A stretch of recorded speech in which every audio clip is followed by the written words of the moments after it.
We've heard lots about Hollywood blacklists in the past. Everyone knows that these are in fact a thing, but this one seems to be pointed out as a more recent version of that. It says, actress Sarah Ramirez, non-binary love interest in Sex and the City reboot, claims Hollywood has a blacklist of pro-Palestinian talent, to which conservatives say, first time?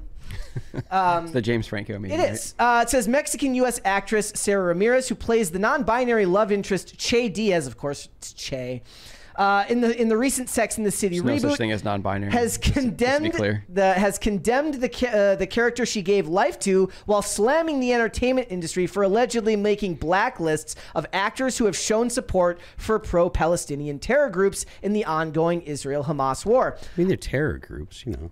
What's interesting about this is it's very funny to me, because we've seen a lot of, we just talked the other day about Noah Schnapp, like walked back some of his comments because he made he had stickers that said Zionism is sexy, and I just, that just feels like I'm living in a hellmouth of weirdness with the way everything is connected now in the world. I still think the internet was a mistake. I mean, sort of. It's just a tool. Yeah. It's all like everything. The issue is never the issue. The issue is always the revolution. Yeah. So it says, our industry is so duplicitous, she lamented on social media on Tuesday. While they give awards away, casting directors and agents are making blacklists of actors and workers who post anything in support of Palestinians in Gaza to ensure that they will not work again. I'm extremely interested in what anything is, because if it's like the BLM parachute pictures, I'm not really surprised. Yeah. You know? So I am interested what she's actually complaining about. Because if you just say things like, oh, you know, we support the Palestinians, I have a feeling they're not kicking you off or blacklisting you for that. When you're saying things like from the river to the sea, that might be because that's the kind of thing that a lot of people take as, oh, I want to exterminate the Jews in Israel. Yeah. So, like, if you're saying things like, oh, you know, I have a problem with Israel's war in Gaza, I have a problem with the way that Israel's carrying out the war, that's one thing. I don't imagine that people are getting blacklisted for that, though. It's probably more like, oh, you know, those terrorists, they're awesome, and I'm glad that they killed everyone in the kibbutz. There's a $20 one here from Gordon Shumway. Says the CRT PSYOP was actually genius to convince that many people that it was just teaching our country's history when it was in fact promoting racism and segregation. Took a lot of talent and manipulation. They did not convince anyone of anything. They put the word out and the narrative was spread and the people listened. It wasn't, these people don't know, they didn't know before, they don't know now, they're not informed, they're completely, they're just as ignorant now as they were before they heard it. They were just told how to respond when presented with the idea of kids shouldn't be learning CRT. Yeah, it's the perfect example of that is what happened with the COVID lockdowns, right? Yeah. Everyone, like, I remember this, everyone literally like was locked down, and I was like, oh great, the roads are great, because I was moving out of my apartment at the time. But everyone had literally like locked down and bought into that. And it wasn't like they knew exactly what was happening. They were just, that's what the media, the government, everyone was telling you to do. Yep. COVID ruled for me because I got to skate every day by myself, and like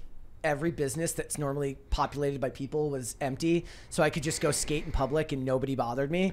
But I do remember, like, I was going through like a park one day, and they had put the boards over the basketball hoops, you know, to prevent anyone from, God forbid, they want to go and play basketball. And I posted about that. I'm like, wait, they did that around here? No, I was in Minnesota at the time. Okay. So I was still in Minnesota at the time.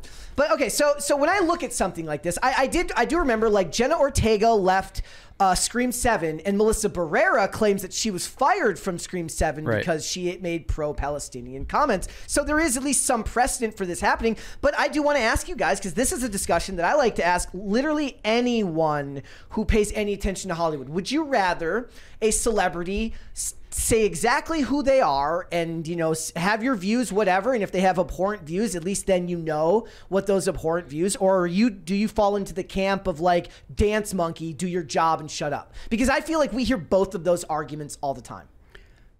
I think that the people that are in Hollywood have every right to, you know, express themselves. If you don't want to know what people in Hollywood think, you don't have to go to the pop culture websites, right? I'm not saying you shouldn't watch the show, but like, if you generally you kind of know what Hollywood's opinions are. Like, go watch the movies if you like the movies. Watch the product. You don't have to watch the behind the scenes. You don't have to listen to the promotion of the movies. I mean, I don't care much, and I do want to know.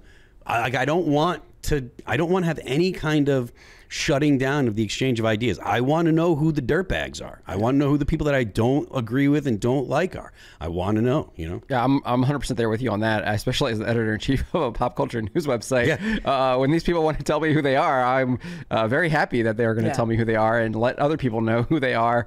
So you do know exactly what you're dealing with. Rather than be honest about that stuff, rather than seeing the kind of like the dance monkey kind of thing. Which you see, like, I feel like you see a lot of both of these, right? Like, it seems like the response, it's almost like the response to the people who criticize them, right? So they share their views. People like us make our videos talking about what they have to say, and then the people in the comments that disagree with them are saying, like, I wish they would just shut up and do their job. They don't wish that because they're in the comments talking about it. Exactly. So to me, it's like, and it's never bothered. Like, these things have never bothered me. I can watch any movie with somebody who has awful views, and if the movie's good, I'm fine with that. Like, that's just me. I watched The Flash. I thought Ezra Miller was fine in it. I thought that Rachel Zegler was fine in the Hunger Games movie. I don't care that I don't like them. Do you do your job well is all I'm saying. You have a really strong, what is the word I'm looking for, the phrase, you can suspend your disbelief really well. I talk to my wife about this a lot. She doesn't even like when she sees actors from big shows like Game of Thrones appearing on other shows because all she sees is that character from Game of Thrones, and it's really hard for her to immerse herself in the new story because all she sees is like, that's Daenerys, that's the Queen of the Dragons, et cetera, et cetera.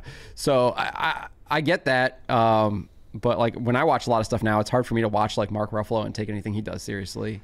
Yeah, I mean, like, I don't think I've seen any of his movies recently. Like, but for me, I can suspend my disbelief pretty, because I actually like seeing actors that I like go from show to show and try to embrace new characters. Like, if that didn't work, Ryan Reynolds wouldn't be able to play the same character in everything that he does. I think a better example is probably Tom Cruise. Obviously, he has like that couch moment, right? We don't disparage Tom Cruise on this podcast. I'm not disparaging him. I'm actually not disparaging him. I'm saying like he's done like some wild things. He did the couch with Oprah or whatever it was. He's a Scientologist. Yeah, he's a Scientologist and everything like that. But like he's still putting out like really like for the most part solid movies. Obviously, the Top Gun Maverick was probably the best thing in 2022. A little disappointed. I know you have a different opinion on this, Brett. We were talking about this earlier, but with Mission Impossible. Yeah, I liked it. But hopefully he does a better job. I actually think they realized they didn't put their best foot forward on that. I think COVID had a lot to do with that. You especially saw that in the scene where he's infiltrating the CIA, and they did these like weird shots where they just have like the floating head kind of thing. Yeah, and they're far apart. And they're really far. Like that was obviously done with COVID, and it was. Can't talk too loud or I might infect you. With COVID. So, I mean, he has done some of my favorite movies, Days of Thunder, obviously. So, and like for that, like he's in those roles. Collateral right? He's not. Is one of my favorite movies he's not of all playing time. the same character. He's obviously in those different characters. You're immersed into them for the most part. What I like. I mean, come on, Collateral and Days of Thunder are totally two different. But that's the thing. What I like about Collateral is it's one of the few roles where he's not a hero, where he's legitimately playing a he plays a villain. Yeah, and I love that role. It's like I have like a poster of that. Yeah, that movie's excellent. And I mean, even though you're right, like Tom Cruise is like cast for the same things, but like I can't imagine that he's not a better actor than he is portrayed, because like look when he played Les Grossman. Yeah. The first time I saw that movie, I didn't know it was Tom Cruise. 100% with you. I didn't realize that. I had no idea. I was like, someone told me that was Tom Cruise. I was like, what? Me too. About, I forget about Jerry Maguire. There's a lot of his roles. He plays a lot of different characters. I mean, he's one of the clearly, if you watch a lot of his interviews when he's talking about the art of filmmaking, takes it very seriously, and he wants to succeed. And Have you noticed that like all these studios, like okay, so people in the chat, if you go see movies regularly now, what you'll notice is at least at Paramount, they're making their actors do the Tom Cruise thing where it's like, oh, thank you so much for coming to the theater. They're trying to imitate what Tom Cruise does, where he's like, thank you so much for coming to this movie. It's a pleasure to entertain you. It's an honor to entertain you. And like they have other actors do it. Like they had Seth Rogen do it in the Teenage Mutant Ninja Turtles movie. Okay, and they had Tina Fey do it in the Mean Girls movie. And both times I'm like, these people hate me. And Tom Cruise probably would hate me too, but he fakes it better. Like I think Tom Cruise actually appreciates people going to see his movies. I do too. I'm just more cynical. He was being. I watched that, especially the Top Gun one. He was earnest. That was earnest. Like he wants people in the theaters. He wants to create a good movie. He wants to entertain. He loves everything about it. He loves storytelling, and he wants to tell a good story, and he wants to entertain people. Like I also liked him as Jack Reacher, even though he's nothing like the. I enjoy those movies are fun. I like those movies. They're fun. Too. I do love that. That's the era when Hollywood was like, we're gonna make Jai Courtney a thing, and the public, like all collectively, were like, no.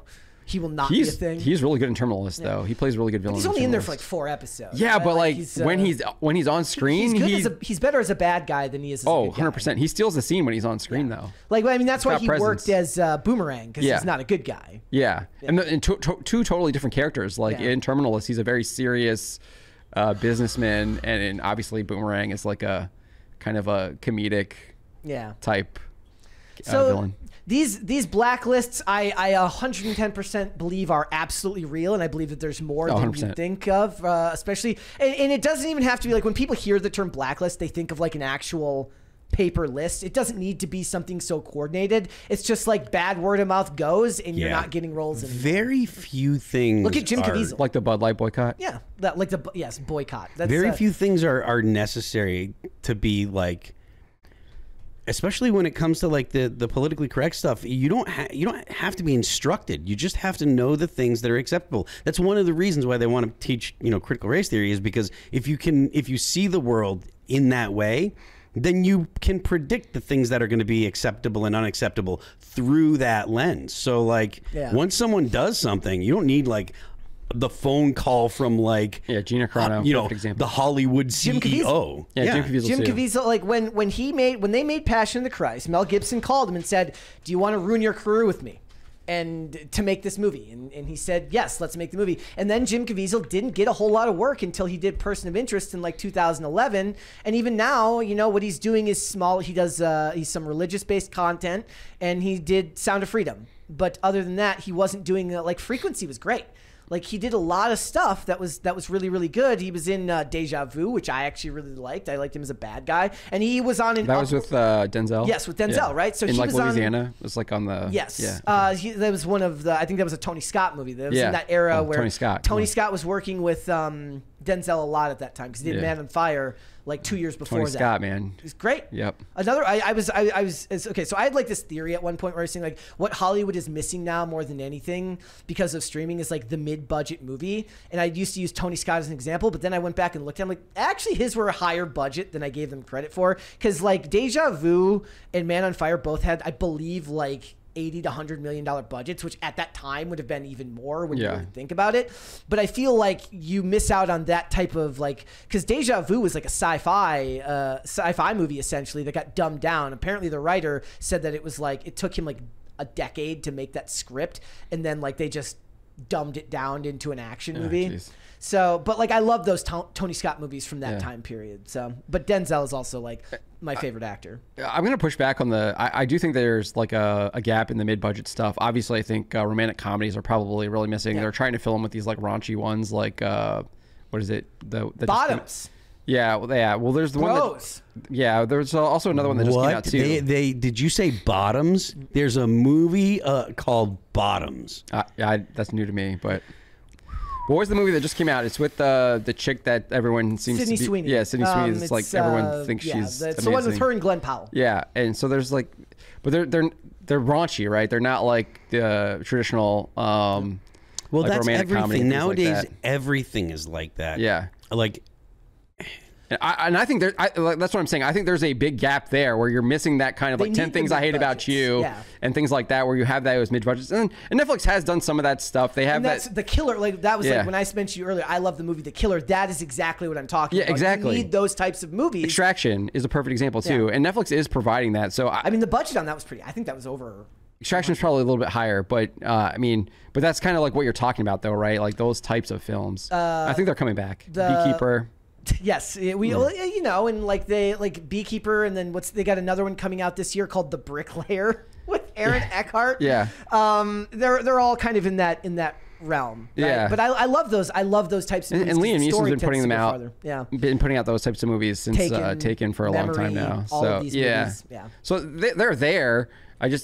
I don't know. They haven't really gotten a lot of play, I guess, in theaters because it's all been about the experience and the blockbuster, and honestly, like the superhero genre has just dominated for so long. But I do think that, as Chuck Dixon says, like the cycle's coming to an end, and we're gonna be looking for like kind of the next thing. What do you think the next trend will be? I think that what it was originally going to be was a return to westerns, but that kind of went the way of TV. With Yellowstone. Westerns are back, and they are in TV. Yeah. You're right. I mean, I just did a story before I drove over here today. Taylor Sheridan just got the rights to a book about the Comanche and the 40-year history of the war against the Comanche. He's the one who you'd expect to do that. I mean, he just founding the Texas Rangers, all of that stuff. Lawman Bass Reeves came out this year. So he's doing all of those things, and that really seems to be where it's at. We're seeing Costner's trying to do his 2-part movie saga or whatever, the Horizon, I think that's Field of Dreams 2 Electric Boogaloo. That's supposed to come out. So I think westerns are back. They're just coming back, like you said, in television. I think action films are coming back. I think Extraction 2 already hitting top 10 in Netflix all time. It just came out, summer of last year on Netflix. That was on my list of movies that I really, really enjoyed this year. And we were talking about this earlier, too. Like, the studios are now licensing their stuff back to Netflix. And what are they getting? They're getting all of these 80s, 90s action films that people want to watch. Like, those are the movies that I actually have in my collection. And I'm like, okay, like these are great, and like that's your Con Air, The Rock. Those are those types of films. Hulu had a good run of that over the summer, and I think all the other streaming services are now picking up on that. Family Plan with Mark Wahlberg is another example. I've heard really good things about it. I haven't seen it, but it looked really fun, like a little like family action comedy spy movie. It's just like over this past year, like what would happen is like Saturday is like my one day off to like sleep in and take the off. And what happens, I'd wake up and I'd watch like an action movie every Saturday on Hulu and then go about my day. Yeah. I mentioned recently, I said, we're never going to get another Con Air. Like we're never getting another Con Air, which opens and closes with a love ballad in between ridiculous action. That's also, I feel like Hollywood is kind of starting to get back to, like, they realize that these films have to have romantic subplots. Like, look at the first Deadpool, right? They released it on Valentine's Day, and one of the reasons that movie I think was so successful is because it has that romantic subplot. It was hilarious. Yeah. But you're right. Like, yeah. And like the second one completely ruined itself by killing her off in the very opening of the movie. It was like... Yep. Thanks for watching. Listen to full episodes of Pop Culture Crisis on Spotify. Keep up with us on social media and make sure you subscribe and ring that bell so you never miss the show. Bye, guys.